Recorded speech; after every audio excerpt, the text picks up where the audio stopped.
here's another reason why you want to take control of what you're doing. Everything kind of funnels into the only winning move is not to play the game. I don't know, guys. This whole thing sounds pre-recorded.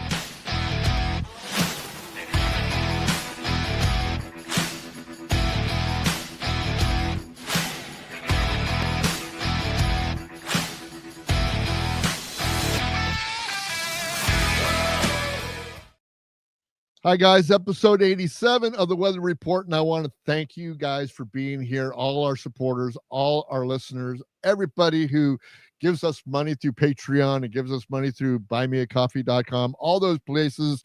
Thank you for listening. All you guys on the audio portion of the podcast, we appreciate every listen that you give us. We are here on episode 87, as a matter of fact, and we have the special guest from last week that we had. Joey DeSimone is still here. We're going to talk to Joey DeSimone not only about his vending business, but that he's back and he wants to do even more content with him. So welcome back, Joey. How you doing? Good. Thanks, Bruce. Thanks, I'm Ken. still in the same shirt and everything that I was in from Me last too. week. So yeah, so I of course changed my clothes, so I'm representing the Lazy Eye Ranch today. So the Lazy Eye Ranch is a friend of mine's ranch up in Reeve, Wisconsin, where he has a motorcycle shop, machine shop. His wife does yoga, and they raise Scottish Highland cattle. It's one of the funnest places on earth. Wow. great. So you want to talk about weird small businesses? There's one. Well, we got a small business that we have. We have a nice special Kalacum Craft Coffee read to go. Why don't you read this, Ken? Go ahead and do the read for us today. Let me see here. Let's see. Well, there's a big blob right in front of the first three sentences there, so that's good. So to all late nights of the let's see. Decoy Decaf delivers the flavor without the wired finish. It's the official cup of the weather. It's hard to say because it is so official. It's hard to say. It's the official cup of the Weathered Report's After Hours crew. You can even throw a little something in there if you want, but you don't need it. So grab Decoy Decaf at Kalacum Craft Coffee and add code WSMG, not for the discount, but to support small roasters and independent shows. These guys are great. They're friends of the show, and they've been highly supportive of what we've done and wanted to help us out. So help us out by helping them. And they're a great, they're based out of Washington State. They also have K-Cups, which is what we use at work quite a bit. And in fact, we're getting ready to do another order right now. I'm just going around tomorrow morning, and we're looking at what new flavors we want to try. So looking forward to it. Kalacum Craft. What's the website, my friend? KalacumCraft.coffee. That's KalacumCraft.coffee. You can see it down there at the bottom. It's COLCKUM craft.coffee. So COLCKUM craft.coffee. We'll get this right because they're brand new sponsors. We're not used to readings, but I've got a whole bunch of professional people that are going to be doing some voiceovers Right. for us, and they'll get it right. And I'll add this too, when we have sponsors come in and Patreon members, you can join our Patreon page, or we're looking at some other things. You can buy a coffee deal. And we don't just use all the money for hookers and blow. Some of it goes into the show. Well, a little bit, 2%. Right. How you doing, Joey? Outstanding. And I love good coffee, man. I tell you, I am a coffee freak. I always surprise my wife where I can drink 2 cups of coffee and then go take a nap. I mean, this doesn't bother me, I just love coffee. I can have it any time of the day. We're going to talk. Bruce is going to set you up with some Kalacum Craft because it is spectacular. Absolutely. And we're not saying that just because they're a sponsor. We said that before they even sponsored us. Yeah. So, I'm in. Absolutely. Yeah. You've got some participation prizes coming up. Anyway. So Joey, me and you have known each other since 1994 when you joined the Lake Lundy Lunkers, which is a organization of about, I don't know, there's about 25 of us now that are still going, but this is ebbed and flowed throughout the years. We've had, as many as 30 people at the campsite, same place every year. They've been doing this thing since 1968 at the same place. And, we were talking before the show started, that it's very, very odd that, or very, very rare that you probably couldn't find 10, 15 groups that are actually doing something for 55 years like this. How did you get to be a Lake Lundy Lunker?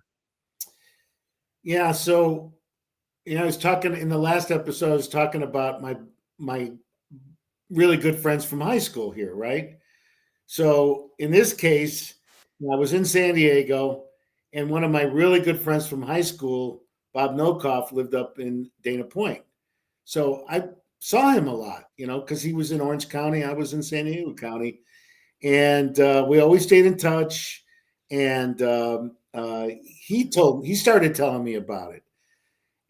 He found out about it because his brother-in-law was friends with Mike DeBrava, and so he told, his brother-in-law, who told me. So that's how I got started in it. And it was funny because at the time I was involved with a T-shirt and graphics company, signs and graphics company in Temecula, California. So the first year I came up, I actually brought shirts for everybody, and we're doing it every year now, to the point where I'm saying I don't want any more T-shirts. I've got so many shirts, it's not even funny. But yeah, that's how I got started, and it's funny because I probably told 100 people, guys that I've met here and there on planes and all kinds of different about this trip, and some are intrigued, and some say, "Yeah, I think that would be fun. I'd like to do that," and some don't say anything. Those aren't my friends. The ones that say, that sounds like a lot of fun. I'd really like to do that. And one of them was Bob Russell. I met him on a plane, going from Dallas to I think he was in New Orleans, and I was in Houston, flying to San Diego. He had to come right back up to Oakland or wherever the hell he was going, San Jose. And so we had that one leg together, sitting next to each other. And by the time that hour and a half was over, he was coming to the trip. And I think this year was the first year he's missed. The first year he's missed. Yeah. He went to Budapest. Yeah. And took the river trip. He had a once in a lifetime thing. I mean, we always joke, don't die and don't get married and don't do anything, first week of September, because, you can put the person on ice, and, you can get married another day or whatever. But every once in a while you have to be a rookie again. And I've been a rookie 3 times. So I've missed a whole bunch of times. What I love about it is it's by invitation only. Yeah. So you don't necessarily, want to invite people that you don't want up there, right? Right.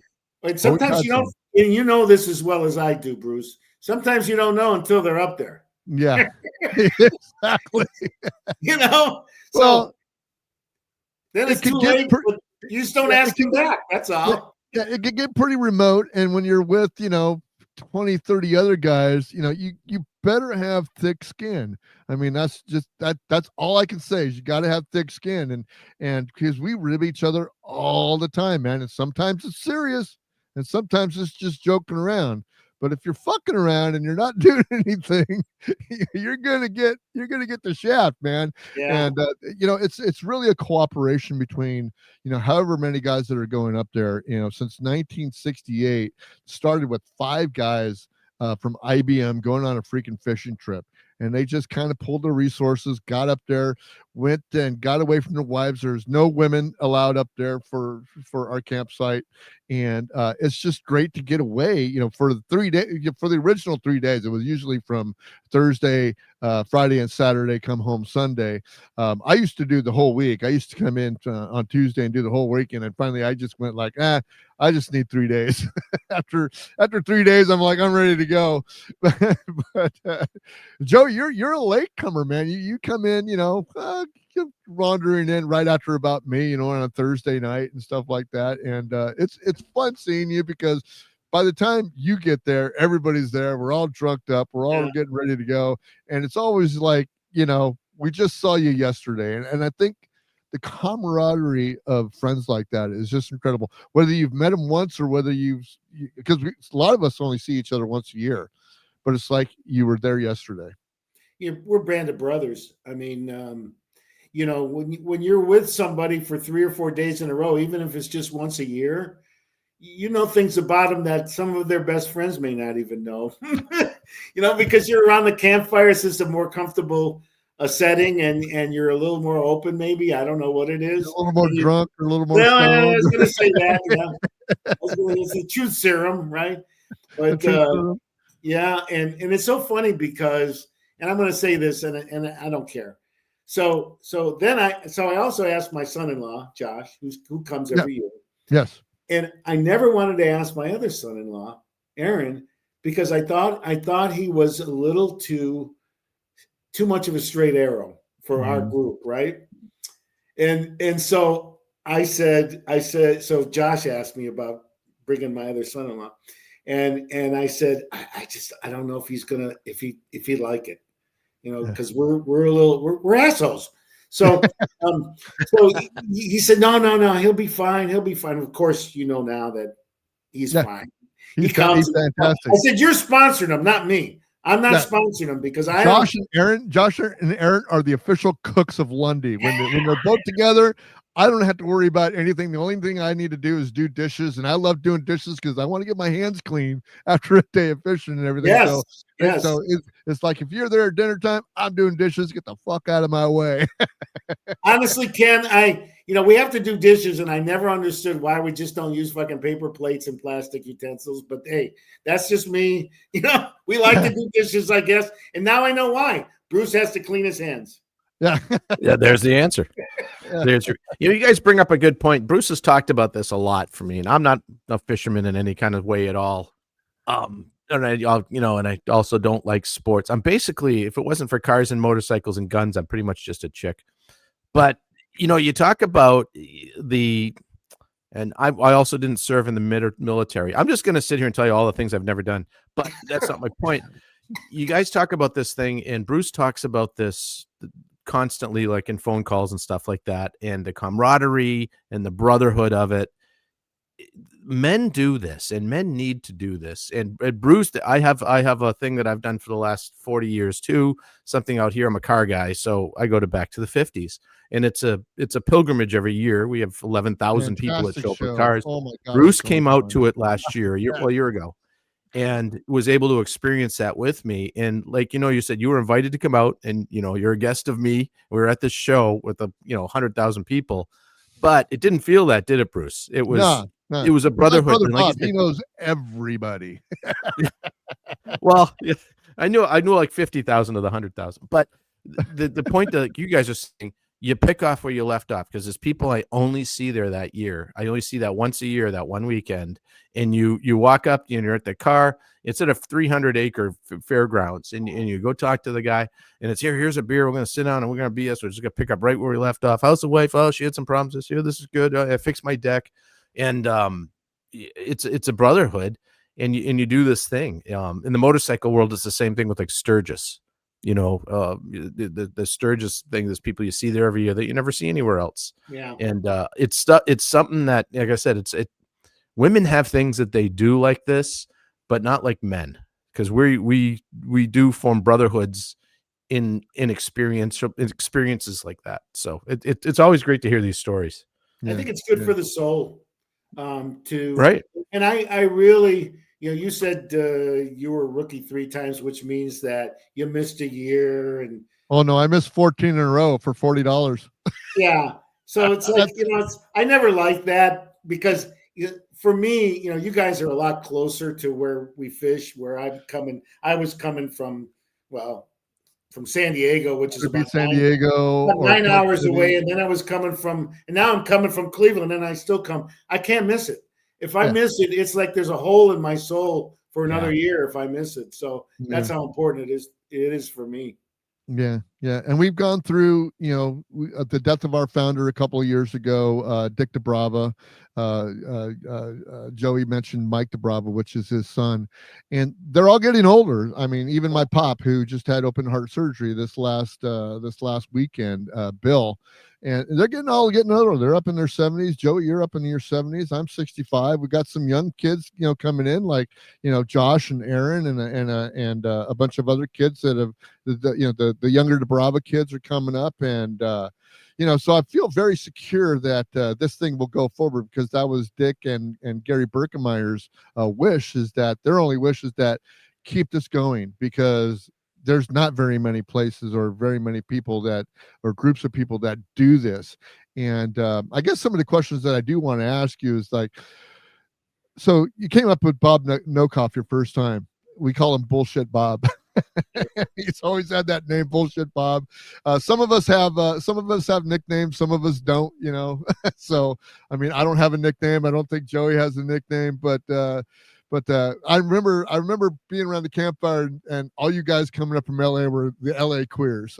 Let's just put it bluntly. That's who you guys were. And that's what they called you before you came up. I would say, I'm not in LA. God, I'm not in LA. Like, none of us are. But that's what you would say. Your first night as a lunker, just kind of go back and if you can remember your first night as a lunker, what did you think, and what was your response and responses back to you? Well, I'm pretty sure I was buzzing pretty good when I laid down that night, the first night. And like you were saying, I always come in on Thursday and leave on Sunday. The job I had, and it's really the same now. The job I had was commission only for 20 some years. I worked on commission only. So if I wasn't around, I was probably not getting money. So I really like money. So I would always come back on Sunday and only take 2 days off. And I did that. I do that now still, because the vending business, I really can't leave those machines more than 2 or 3 days, and they're just going to get empty, and it looks bad. So for me, that's perfect. I would love to stay more time. I always want to stay in a tent. I don't like to stay in one of the cabins, which there aren't many. And what that means is that, there's bear invasions and things like that we have to deal with, because you're in a tent. Yes. And you're closest to the campsite. You're always the closest to the Yeah, I don't want to walk. So I'm the coffee boy, right? In the morning, talk about your great coffee there. Yeah. We need that for a trip. Let's get rid of the crap we're using. Let's get this. Oh, you don't like the Kirkland?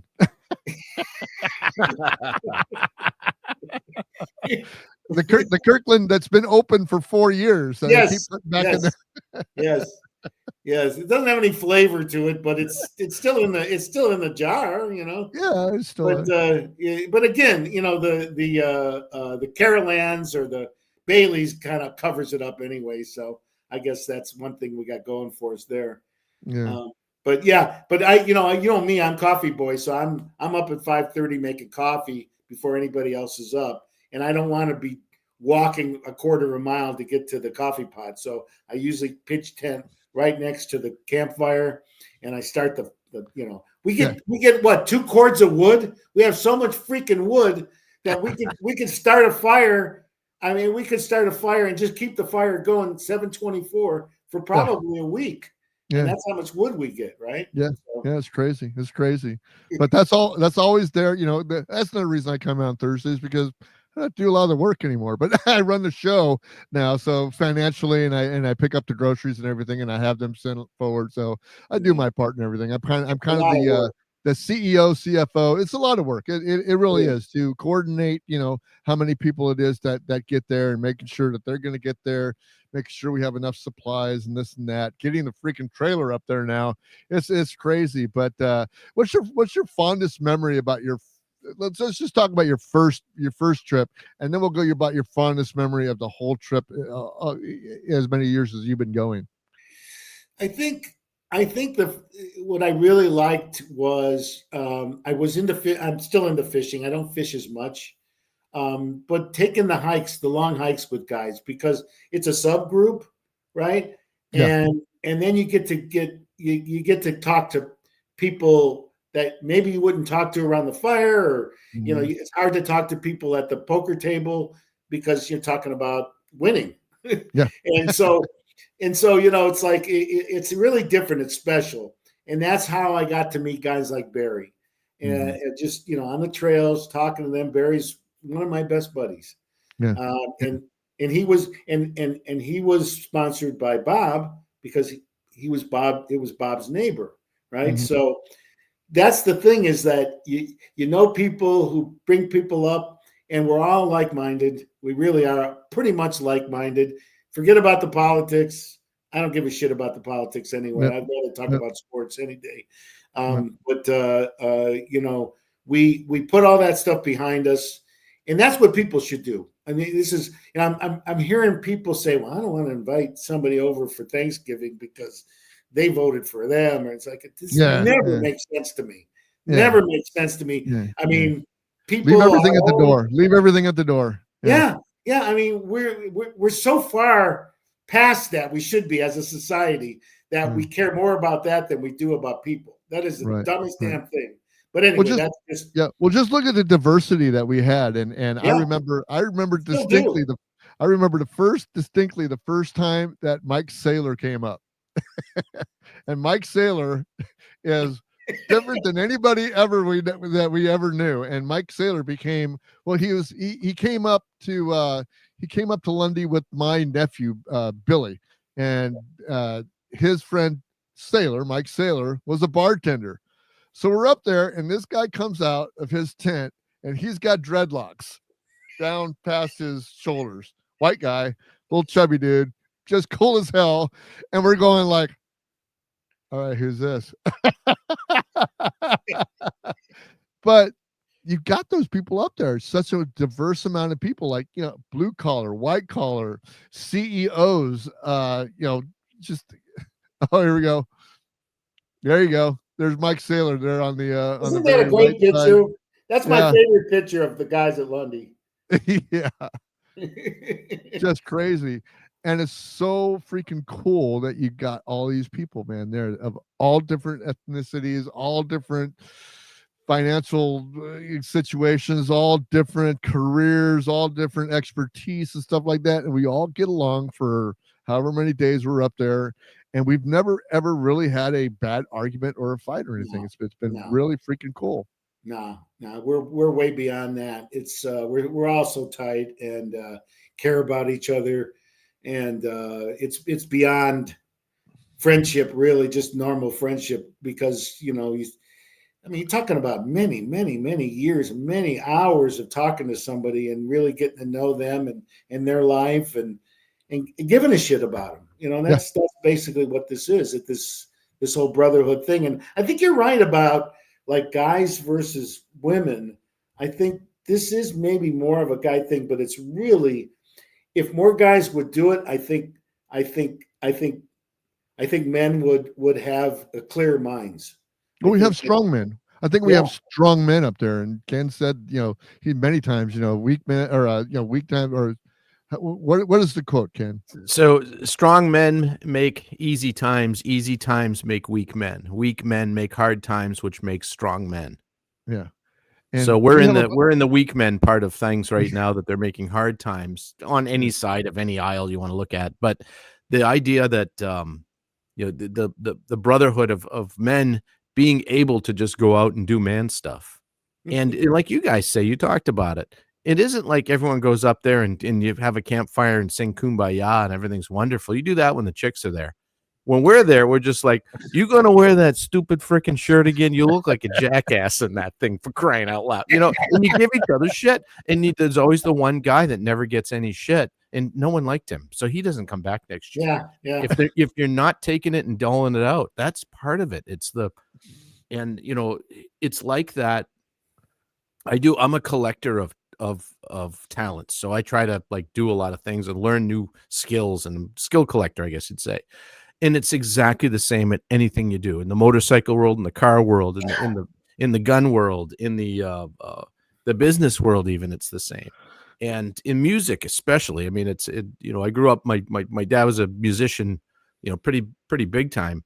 And, in the back room backstage with all these heavy hitters, it's the same thing. Everyone's giving each other shit, and it's just so much fun to watch. Yeah, and we need that. We need that in our society, is to be able to, It's I call it the Blazing Saddles syndrome. Yeah, there you go. Blazing is exactly it. You could tell you watch that movie, you could tell every single person on there was really enjoying being in that movie. Yeah, And it was more than just what they were saying in the lines, and they were making money. You could tell they were having a good time, and the reason why they were is because they were goofing around as much off screen as they were on screen. Yeah. And it's funny because that's my favorite movie of all time. Yeah, and, me too. It's so funny because, in real life, you can't just go around and fart everywhere you go. But when you're up in the mountains, it just comes out, especially around the campfire, and just like Blazing Saddles. And I remember this last year, I caught one and it was so loud. And I turned to Mike and I said, Mike, that same asshole's been talking shit behind my back my whole fucking life. And he looks at me and he started laughing. He finally figured it out. Well, here's the deal. And just in dealing with people, I can tell from the short amount of time that I've just met you tonight. We did our previous show. Now we're into the second one. I know that right now, if I ran into you while you were filling one of your vending machines, you and me would sit there for 20 minutes bullshitting. And by the end of it, we'd be giving each other so much crap and dying laughing, where your tears coming down our eyes, we're laughing so hard. I can just tell, but it's because of the kind of things that you do. You've been in the military. There's a brotherhood and camaraderie there that's absolutely rock solid. And the motorcycle world is similar. I'm not comparing it into one's better or the other, but in the motorcycle world, when you're riding a motorcycle, pretty much anytime you leave on that, you're gonna die. You're gonna die every time you leave. So when you get home, you're like, wow, I didn't die today. This is good. And so everyone else on the road is in the same boat. Yep. And it doesn't matter where you are or what kind of bike you ride. You show up somewhere and there's someone else, at the gas stations where you usually run into them. Hey, what's up? Well, that's cool. Where'd you get those mirrors? Oh, those are pretty neat. Hey, I get a bag like that. Yeah, those pretty good. I'm like, you always wear those stupid shoes. No, these are the best ones.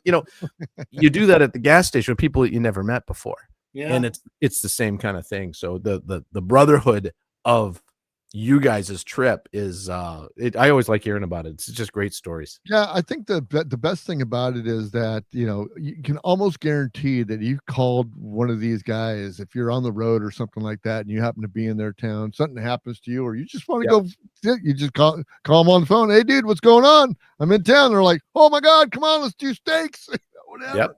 And or even if you're in trouble and you're just going like, hey, dude, I need somebody to talk to, man. You just give a call, man, and they're there. There's just not a lot of camaraderie out there like that anymore.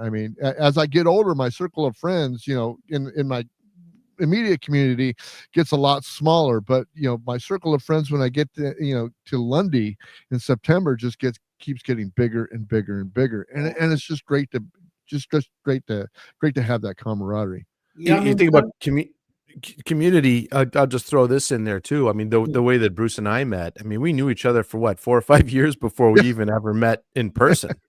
And it was like this online thing is a wonderful, wonderful tool to build these kind of relationships. Because we met in a group, and probably 6 or 7 other people that are in that group that we were in the marketing group that we went through, because it was pretty intense. If you put the time in, it was really intense. Yeah. And we're all still close friends, and we live all over the world. Yeah, exactly. What's funny is I'm from the generation whose fathers never said "I love you." Right. Never. Right. Never. They'd rather slap you across the face. You're not going to say "I love you." What? I'll say this: the first time I ever said "I love you" to a guy was one of my Lunker brothers, and I say it a lot more freely now in my life because I want people to know at 71 that I do love you. You're a great friend, and I want people to know that now rather than, think they knew it after I'm gone, right? But right. But yeah, and I like that. I like the fact that that brotherhood is that deep, and it makes up a little bit for maybe. I love my dad. He was a great dad, but dads just didn't say that then. Period. They just didn't. Right. Wasn't manly. Wasn't Right. manly. Honey, And there's stop something to him be from said for that. Yeah. Stop him from putting that butter knife in the socket there. No, wait a minute. Let him do it. That was our dads. That was our dads. Yeah. You're not going to do that again, are you? Anyway. Yeah, I'm afraid to swim right into the pool. There you go. Now you figure it out. I figured it out. Joe, you've done a lot of fishing. So tell me about your biggest fish. Tell us the most exciting fish you ever caught at Lundy. And who was it with? Were you in the boat? Were you on the side of the I've never caught anything from the shore. I've always caught one from a boat. But tell us your biggest fish story that you've had out at Lundy. It's funny, the picture that you have on the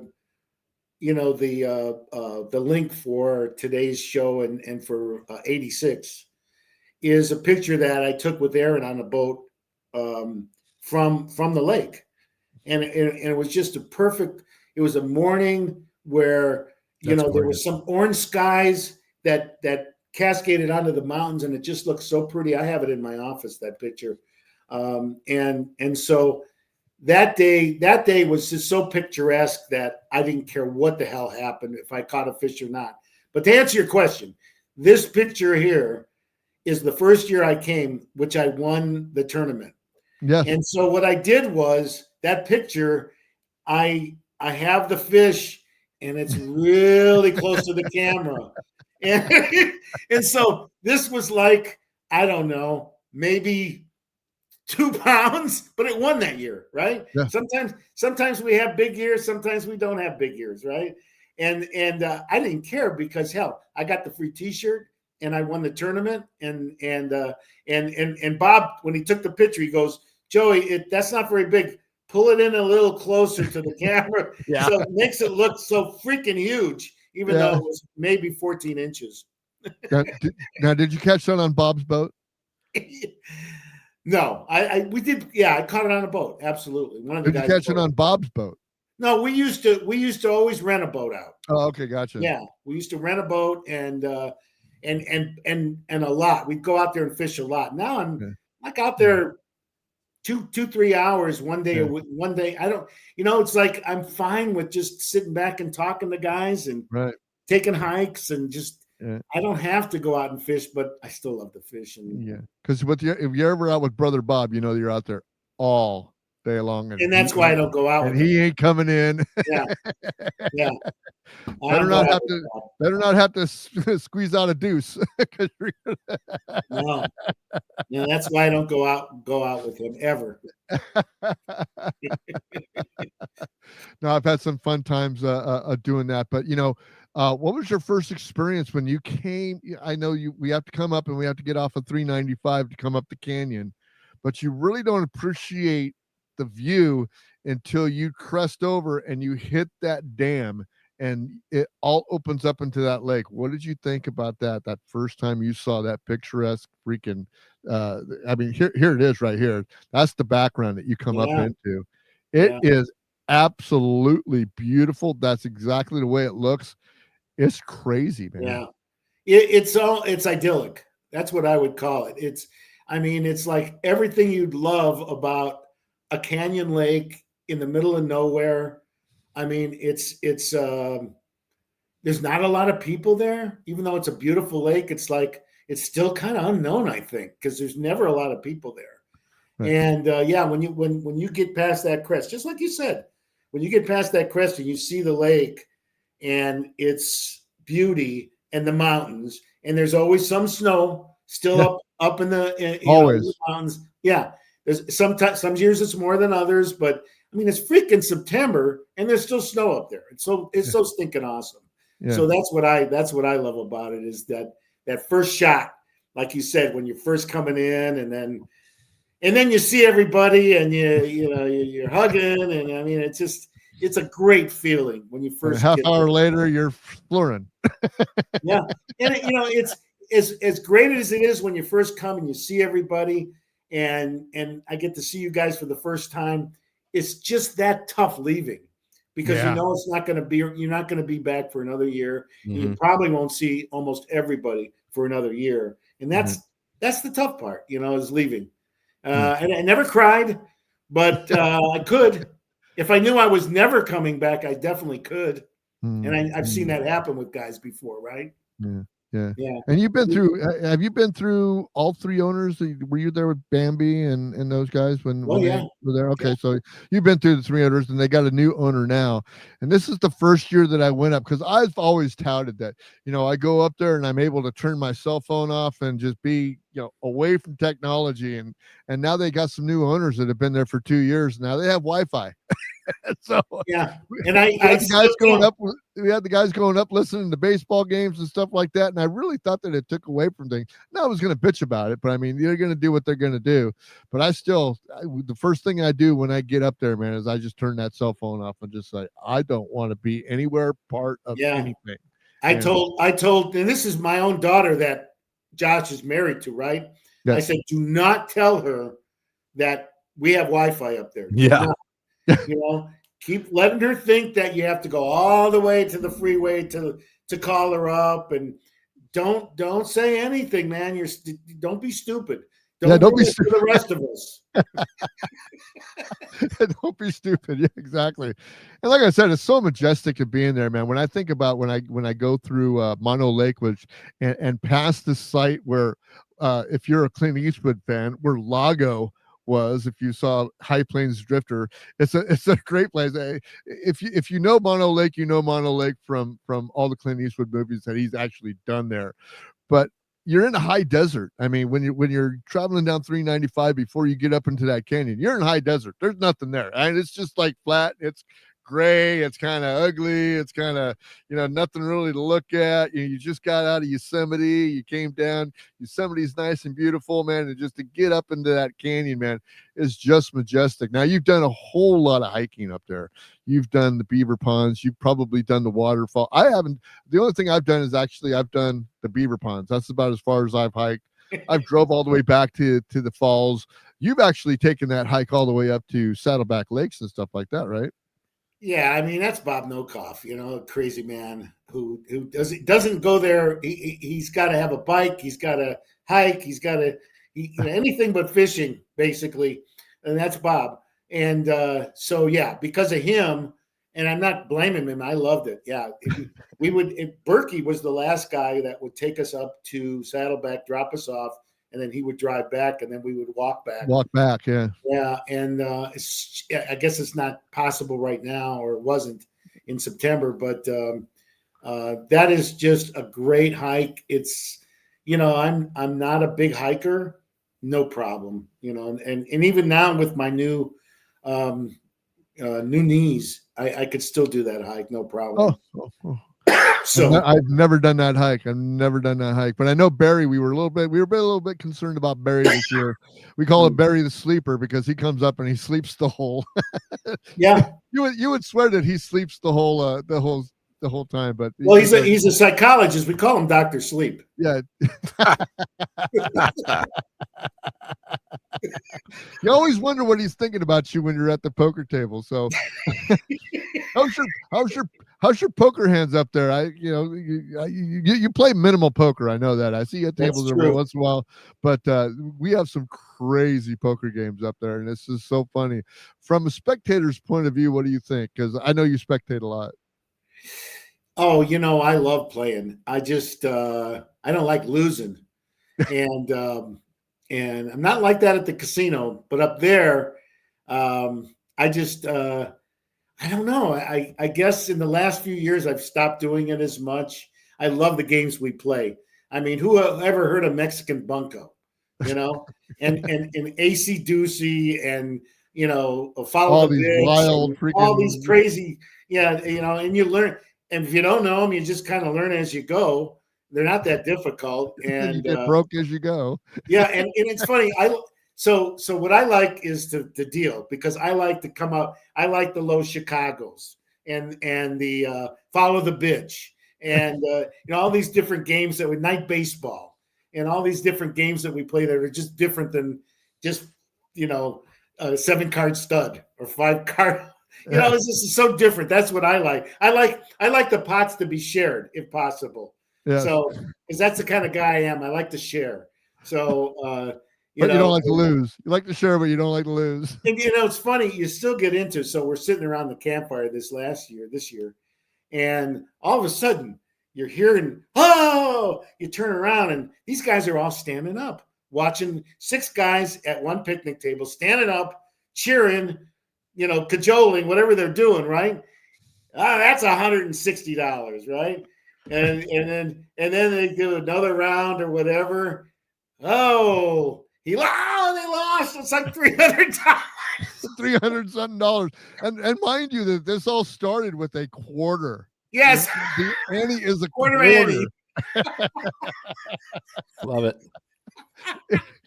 And it gets brutal. Sometimes I have to walk away. I just go like, nope, I'm not going to take the walk of shame. We call the walk of shame if you don't have enough money to pay your bill, and you have to either do the walk of shame by hey Dad, can I have a couple $100? I'll go to Lee Binding. I'll go 12 miles to Lee Binding in the morning and get it out of the bank. Yeah. There's always one guy there with a bunch of bills, and he goes, you can Venmo it to me. like they're prepared for this to happen. Exactly. Yeah. Larry being one of them. Larry will bankroll you if you want to. He always comes up with a bundle of money and here, I'll bank you, man. Don't worry about it. You pay me when you pay. You pay me when you pay me, right? Yeah. I know where you live. I like I said, man, I love being up there. I wanted really to talk to you about it, and I know that we've lost some really dear friends, through the years. Being Dick DeBrava being the last one that we lost, a very sore loss, because number one, it was the we call him Father Lundy, one of the guys that was there in 1968, the founders, and it hurt a lot. I think a lot has been taken away, and then right after that, Gary made it for another year or so, and now he doesn't come up anymore. I mean, he's well into his 80s. He's not going to make it up there. It's all good and fine, but we do see each other. I had to make sure that when I was in Wisconsin, I was 45 minutes away. There was no way that I was going to leave Wisconsin without seeing Gary, because not very many people are going to see him. And I got a special edition that's going to be going on here pretty soon. I didn't put the video together, but I did a interview with Gary when I was there in Wisconsin. So I'll be doing that as a special weather report. Maybe have him on live. We'll see what's going on with that. But it's so cool, man. I wish I had his hairline. He still has all his hair, that's for sure. Yeah, man, that's a nice hairline. I'm sure he's getting ready. He's packing up and getting the hell out of Eau Claire right now. He's down in Florida, I'm sure, because that's what he does, the snowbird thing. So most of the people where I live do the same thing. In fact, it's funny. I'm on the HOA board. Why? Because they found out I was on the board in Park City, and I'm one of the only persons that's here. Everybody else goes to Florida in the winter, so I have to call the freaking plow trucks, right? Because they plow for us here. It's kind of cool. They plow not only the street but our driveways.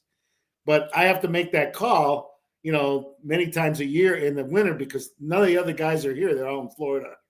And Bruce, I'll just interpret for you. See, sometimes the snow falls enough that gets in the road, and they have trucks that have big chunks of metal on the front that actually plows the snow off the road. Yeah. You've got to call them. Don't know anything about that. So the roads are passable and everyone's safe. I just want to make sure Bruce understands. Yeah, we have California quite a while. We have lots of leaves that fall off the trees here. That's all we have. Well, take those leaves, cover them in ice and snow. Sewers, damn it. Yeah, cover ice and snow. Yeah, well, they have it down here, Ken. I mean, we start salting before it even starts to snow. It's amazing how they do. Yeah, usually by the end of July, the trucks are out pre-treating the roads. Yeah, it's crazy. Well, the winter beater, like Bruce didn't understand the concept of the winter beater. I had to explain that to him too. I'm like, no, you don't drive your nice car in the winter. No, you drive the ship box during the winter. Beater, The Res Runner. That's the one you take. Yeah, that's the one you use for the winter time. You'll run it for maybe 2 winters, then it falls apart. You throw it away and buy another one. Give us your favorite animal story up there at Lundy. Your favorite one. Oh, bears. I mean, I think probably. And I'll tell you mine. I think probably, it was, the guy I sponsored, Brother Bob. And he put like a freaking granola bar in his pocket and then went to bed. You do not bring food into your tent. And this freaking bear wasn't going to have any of that. He was going to come in and get that damn granola bar. And the next thing we all knew that somebody was screaming like a little girl. I remember that. He had one of those little bullet tents. I mean, it was no wider than him, and long. Yeah. And it was kind of shaped, kind of like a long teepee or something like that, Yeah. really low to the ground. And yeah, all you heard was this girl scream. Ah! I'm sure he peed in his pants, probably took a crap. Yeah. So there's two stories that I have, and one of them had to do with a bunch of the rookies that came up there one year, and I can't remember what year it was, but anyway, they had found a bear cub that was going down the road, going up to the cabin. As we come out of the where we camp at, at the Aspens, there's this little cub going up. Well, they treed this cub. And they're all underneath the tree, and they're looking at the cub and everything. And I'm going like, "Here comes Mama." Hey, dudes, you know what? You got this cub treed. Mama ain't too far away. Let me tell you that right now. And you guys better get away from that tree. and once they all realized that I was telling the truth, they pretty much took care of that right away. And I think the cub came down like about an hour later. I don't know where the mom was. And then there was another one where we were up in the middle of the night, and I think we were at the Willows. This is the last year that we were at the Willows. And we had meandered up to the bathrooms at the one time, and Pat DeBrava had said everybody to come up, and he's got this great big flashlight, and there's this bear inside the fish trash can. And this bear, let me tell you, he was a big bear. And he's getting too close. I mean, he's within 15 feet of this bear, and we're back. I'm back, way behind him, going like, okay, whatever. Cowboy's there with his gun, and he's like, we're up there, just to save Pat, just in case this bear goes. But yeah, it's crazy. We haven't had too many problems. We didn't have any bears this year. We had we had chipmunks this year. What's funny is the one I remember was Pat. Speaking of Pat. One year he made this bazooka out of PVC pipe, and he brought potatoes up and hairspray. And so he would, he says, I'm going to shoot this bear. If I see this bear, I'm going to shoot him. So it was really late. It was probably 1 or 2 o'clock in the morning, and that's when they come, because they're nocturnal, and of course they're getting fed and getting fat for hibernation. So we're coming up there at just the right time, right? With all this damn food. So we see this bear, and when they look at you, the eyes, almost like Children of the Damned, the eyes kind of glow. And he's sitting there eating a Thomas's English muffin. And so so Pat pulls out the fucking bazooka and he fires it up. Of course, he missed him. He wasn't going to try to hit but it boom, and it shot that potato out, and he didn't hit the bear, but man, that bear just took off. And then he comes back, and like 2 hours later, and then he says, I'm not going to use that. I'm just going to get some pans. And he's on top of the picnic tables, clanging pans to get rid of them. But he was really good about that. Actually, he was a good guard for us. He was a good guard. We've had some pretty good guard dogs up there too. So I remember. Oh yeah, Dally Willow was great a couple years ago. Willow is the new champion of the dogs. Dally was great as far as a guard dog, because Cowboy would bring his dogs up all the time, and it's just great. So hey, Joey, man, it's been a pleasure talking to you and talking about good times about Lundy. And man, I just encourage anybody out there, man, if you've got a group or something that you can join, and you've got the thick skin and the moxie enough to get together, man, it's just get together with somebody and even start now, because 50 years from now, you could be talking the same as we were talking about the love and camaraderie that we have for, our brothers, man, in arms, man. We call them brother in arms because we are. And man, it's just so much. You got any last words on that? Yeah, I'll expect to see Ken up there pretty next year. Yeah, you don't want me in bear country. That because I'd be just, I'd be up there with a 44 Magnum on each hip. That's all right. I'd just be waiting. Yeah. You can It carry up sounds like there. a No ball. problem. It sounds like an absolute fun time. It is absolute fun time. Even if you come up for the whole week, like some of these guys are not going up on Mondays and staying all the way till Sunday. I did that for a couple of times, and it's just like, but at 65, you're missing your bed. On Saturday night, you're going like, man, it sure would be nice to have my bed and a remote control. Well, you can have it now. There's Wi-Fi.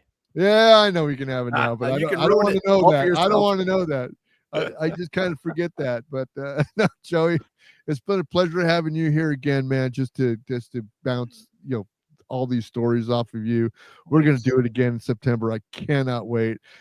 Thank you for being here. About your vending machine stories, your vending, good luck in all of that, because I know that you'll succeed in anything that you do.